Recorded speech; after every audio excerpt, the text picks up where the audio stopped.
আমি নামাজ পড়ার জন্য মসজিদে গেলাম, দেখতেছি যে জামাত শুরু হয়ে গেছে, কিন্তু আমার হালকা প্রস্রাব আছে। তখন আমি কি আগে করব, নামাজ নাকি পেশাব? দেখেন, মসজিদে গেছেন, আপনার পেশাবের বেগ আছে। পেশাবের বেগটা যদি খুব জোরালো থাকে, প্রশ্নে বলছেন হালকার কথা, যদি জোরালো থাকে তাহলে সেক্ষেত্রে আগে পেশাব করবেন, তারপর নামাজ পড়বেন। পেশাবের বেগ নিয়ে নামাজ পড়বেন না। আর যদি খুব হালকা বেগ থাকে, এদিকে জামাত শুরু হয়ে গেছে, তাহলে সেক্ষেত্রে আপনি জামাতে সামিল হয়ে নামাজ পড়ে নিতে পারেন। যেই বেগের কারণে নামাজে আপনার কি হবে না, মনোযোগে ব্যাঘাত হবে না। কিন্তু এটা কদাচিৎ হতে পারে, নিয়মিত এরকম হতে পারে না, প্রায় এরকম হতে পারে না। প্রায় সময় তো ইসলাম আপনাকে নামাজের যথেষ্ট আগে থেকে উজু করে পেশাব করে সব ক্লিয়ার করে প্রস্তুতি নিয়ে নামাজের জন্য অপেক্ষা করতে বলেছে।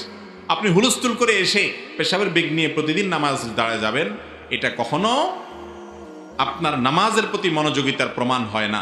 নামাজের প্রতি পরিপূর্ণ